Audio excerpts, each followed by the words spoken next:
Hoje em dia, tem muita gente falando em línguas em algumas igrejas.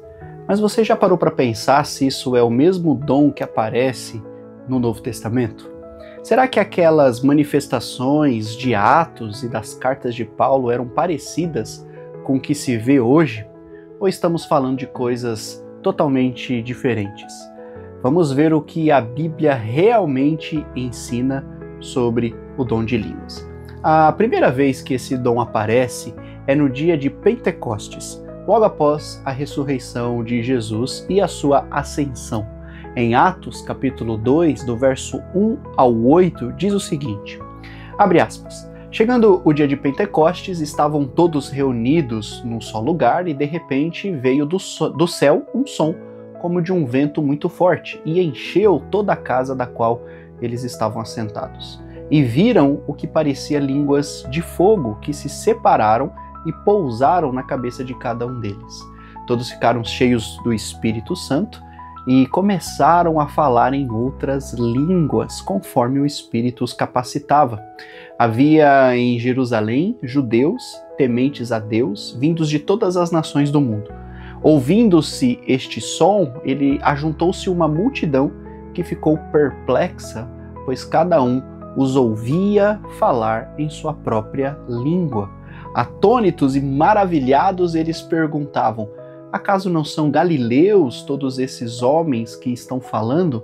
Então, como nós os ouvimos, cada um de nós, em nossa própria língua materna?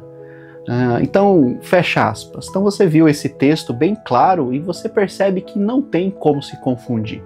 Ali, nesse texto, o dom era claramente o dom de línguas humanos, idiomas humanos. O Espírito Santo capacitou aqueles homens a falarem esses idiomas que nunca haviam estudado. E o motivo era simples. Judeus de diversas nações estavam em Jerusalém e cada um ouviu o Evangelho na sua própria língua. Não foi algo sem sentido ou misterioso.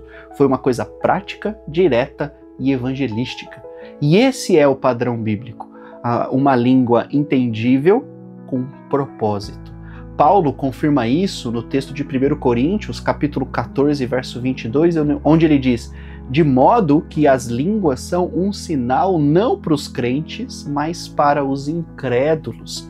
A profecia, porém, não é para os incrédulos, mas para os crentes. Ou seja, o dom de línguas ele era um sinal para os de fora, para os incrédulos, para que eles percebessem que ali havia algo sobrenatural e que eles ouvissem o Evangelho de forma clara. E é por isso que Paulo insiste tanto na ordem dentro da igreja.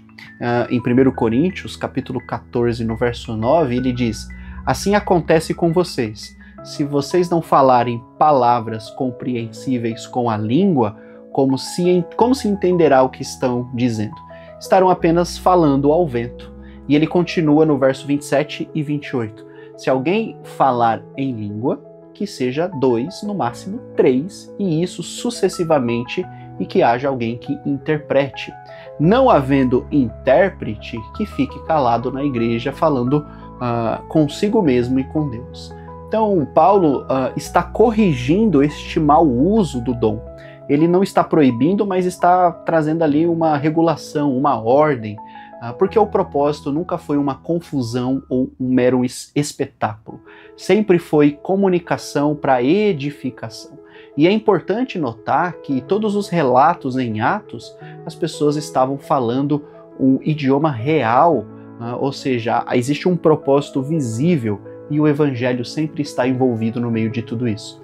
Por exemplo, em Atos 10, do 44 a 46, na casa de Cornélio, diz que enquanto Pedro ainda estava falando essas palavras, o Espírito Santo desceu sobre todos os que ouviam a mensagem e os judeus convertidos que vieram com Pedro, eles ficaram admirados de que o dom do Espírito Santo tivesse sido derramado também sobre os gentios, porque eles estavam ouvindo eles falando em línguas, ou seja, em idiomas, e exaltando a Deus. Então aqui o falar em línguas foi uma confirmação visível de que os gentios também estavam recebendo o Evangelho, estavam recebendo a salvação por meio de Jesus. Um outro exemplo, em Atos 19, verso 6, quando Paulo encontra discípulos em Éfeso, diz que quando ele lhes impôs as mãos, veio sobre eles o Espírito Santo e eles começaram a falar em outros idiomas, em outras línguas e a profetizar. Então, mais uma vez, né, um dom visível com um propósito claro. Não era um exercício pessoal de espiritualidade, né, era um sinal para aquela igreja que estava nascendo e ganhando o mundo. Alguns tentam utilizar o texto de 1 Coríntios, capítulo 13, no verso 1, para defender a ideia de línguas dos anjos, né? Onde diz, ainda que eu fale a língua dos homens e dos anjos, e aí ele continua o texto. Mas a gente precisa entender que esse texto é uma hipérbole. Paulo está dizendo, mesmo que eu falasse a língua mais impressionante possível, se eu não tiver amor, isso não tem serventia nenhuma. Então, assim como ele diz que mesmo que entregasse o corpo para ser queimado, se não tivesse amor, isso não justificaria o ato. Então, não é uma descrição literal de dons espirituais, é uma figura de linguagem para mostrar a supremacia do amor de Cristo. Então, aqui na Igreja de Cristo, nós entendemos que esses dons foram dados com um propósito específico para o início da igreja. E esses propósitos eram confirmar a mensagem, de que essa mensagem ela era real, e alcançar os povos com a verdade do Evangelho. Mostrar visivelmente a presença do Espírito. Hoje, com a revelação completa da Palavra de Deus e a pregação do Evangelho a todas as nações, esses sinais eles não têm mais a mesma função. O foco agora é ensinar, pregar e fazer discípulos e edificar a igreja com entendimento. Então, se o que você vê hoje como línguas não comunica nada, não ensina ninguém e não alcança nenhum descrente, então com certeza não é o dom que está revelado nas Escrituras, tá bom? O dom de línguas no Novo Testamento, ele não era apenas barulho ou ruído, era uma comunicação, era linguagem, não era confusão, era evangelismo. Não era uma prova de espiritualidade, era um presente de Deus para alcançar os perdidos, tá bom? Então, se esse vídeo te ajudou a entender melhor a palavra, então curta esse vídeo, compartilhe com as pessoas que você entende que precisam aprender mais sobre esse assunto e nos siga aqui no Instagram e no YouTube. Para mais cursos bíblicos, né, pode seguir a nossa página que oferecemos cursos gratuitos. Obrigado por assistir, Deus te abençoe.